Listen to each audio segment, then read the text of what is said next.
सभापति महोदय, अंडमान की जेल में काला पानी की सजा काटकर अपनी जान देने वाले मौलाना फजले हक खैराबादी हो या शेर खान अफरीदी हो, वो भी तो इसी जमीन के लिए अपनी जान दे रहे थे ना। सभापति महोदय, पाकिस्तान के खिलाफ लड़ते हुए अपनी जान देने वाले महावीर चक्र विजेता ब्रिगेडियर उस्मान हो या पाकिस्तान के पैटर्न टैंक उड़ाने वाला परमवीर चक्र विजेता वीर अब्दुल हमीद हो, वो भी तो इसी जमीन के लिए अपनी जान दे रहा था ना। और मंत्री जी, मैं इस सदन में अलग ऐलान ये कहता हूं कि जब भी इस देश की जमीन को लहू की जरूरत होगी, आपसे 2 कदम आगे इमरान खड़ा मिलेगा, ये मैं आपसे यकीन दिलाते हुए कह रहा हूं। सभापति महोदय, मैं सरकार से कहना चाहता हूं, हमसे हमारी इबादत गाहें तो मत छीनिए ना, हमारे घरों पे बुलडोजर तो मत चलाइए ना, हमारी कब्रों में तो हमें सुकून से सोने दीजिए ना। सभापति महोदय, माइनॉरिटी मिनिस्ट्री का बजट कट करके, मुस्लिम बच्चों की स्कॉलरशिप बंद करके अब सरकार कह रही है कि हम वक्फ की आमदनी से गरीब मुसलमानों का भला करेंगे। गुजरात की बेटी बिल्किस के बलात्कारियों की रिहाई के बाद उन्हें माला पहनाने वाली लोगों के नेता ये कह रहे हैं कि यह बिल मुस्लिम महिलाओं को उनका हक दिलाएगा। धन्यवाद मोदी जी, क्या बढ़िया सौगातें मोदी दे रहे हैं आप। पहले हमें गुजराते मोदी दिया, आप सौगातें मोदी दे रहे हैं। लेकिन यह सरकार इतना याद रखे कि इसी ठसक के साथ देश की संसद में सीए का कानून भी लाया गया था और कहा गया था बड़े बड़े भाषण देकर के कि पड़ोसी देशों से हिंदू भाइयों को ला करके यहां नागरिकता दी जाएगी। लेकिन मैं आपके संज्ञान में लाता हूं सर कि पिछले इतने दिनों में इनसे नागरिकता लेने के लिए 2000 व्यक्ति भी नहीं आए, जबकि इसके उलट इन्हीं की सरकार में पिछले 10 साल में 15 लाख से ज्यादा भारतीयों ने भारत की नागरिकता छोड़ करके दूसरे देश में जाकर के बस गए। यह हुआ उस कानून का अंजाम। सभापति महोदय, इसी तरह की जिद के साथ किसानों के खिलाफ भी कानून लाए गए थे। जिस तरह आज वक्फ के फायदे गिनाए जा रहे हैं, उसी तरह से किसानों को भी कृषि कानूनों के फायदे गिनाए गए थे। लेकिन अंजाम क्या हुआ? 700 किसानों की शहादत लेने के बाद सरकार को अन्नदाता किसानों के सामने घुटने टेकने पड़े और कृषि कानून वापस लेने पड़े। जिल्ले इलाही, जमहूरियत जो है वो नफरत और ठसक से नहीं चलती है, अकड़ से नहीं चलती है, उसमें सबकी हिस्सेदारी जरूरी है।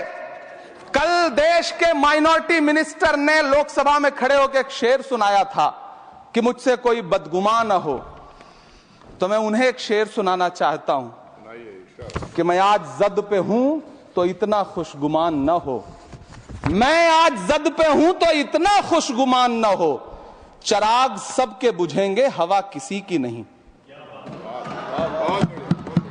नीतीश कुमार जी हो, चंद्रबाबू नायडू जी हो, चिराग पासवान जी हो, जयंत चौधरी जी हो, देवे गौड़ा जी हो, जीतन राम मांझी जी हो, सबको समझना पड़ेगा कि जब जंगल में आग लगती है तो न वो बरगद बचते हैं जो हवा को आंधी में तब्दील करते हैं, न वो बांस बचते हैं जो आपसी रगड़ से चिंगारी पैदा करते हैं।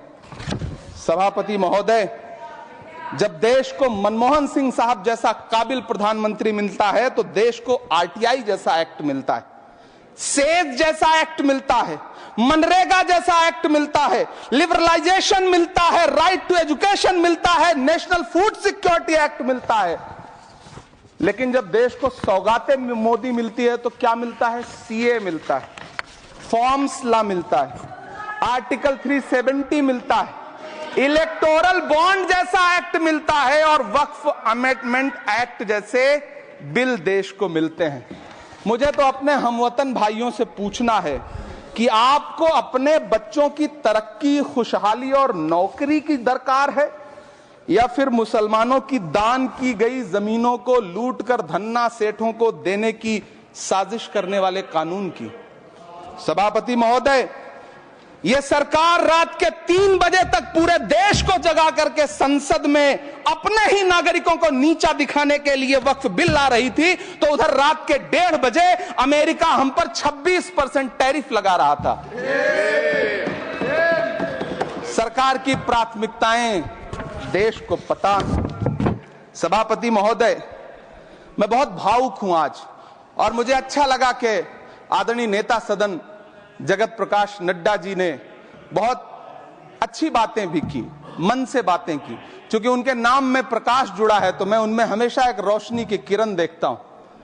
मैं उनके सामने बहुत अदब से ये बात कहना चाहता हूं कि चरागों के सफर में दबदबा हो आंधियों का तो फिर अंजाम जुल्मत के सिवा कुछ भी नहीं होगा।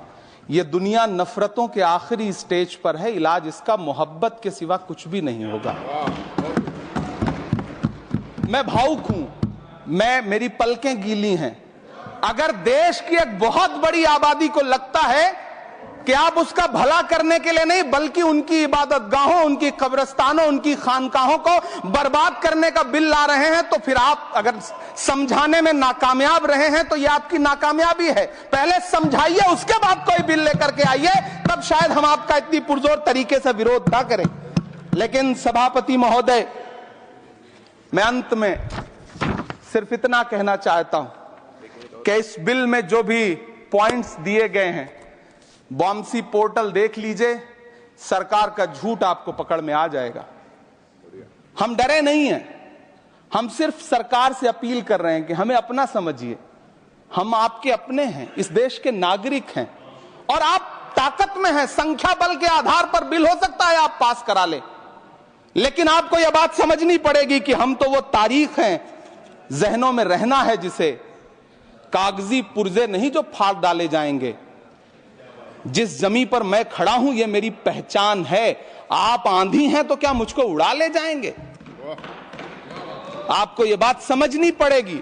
आपको अगर इतना विपक्ष की तरफ से पहले जेपीसी में इतने सारे पॉइंट्स आए और उसके बाद कल से लोकसभा में और राज्यसभा में सुझाव आप सुनने को तैयार नहीं है, लोगों की शंका को दूर करने के बारे में आप बिल्कुल सोच नहीं रहे, बस आप कह रहे हैं यह बिल उम्मीद की नई किरण है। नहीं साहब, इसे भले किरण जी लेके आए हैं, लेकिन ये उम्मीद की नहीं बल्कि नाउम्मीदी की किरण है। और इस देश की एक बहुत बड़ी आबादी इस बात से खदशे में है, शक में है कि आप सीधे उनकी जमीनों को लूट करके धन्ना सेठों को बेचना चाहते हैं। मेरी अब भी आपसे अपील है कि इस बिल को वापस लीजिए। यह बिल कहीं से आपके अपने नागरिकों के लिए अच्छा नहीं है। यह बिल सिर्फ इस देश के मुसलमानों को नीचा दिखाने का और अपने एक ऐसे मतदाता वर्ग को खुश करने का बिल है जिनको इस बिल के पास हो जाने से कुछ मिलेगा भी नहीं।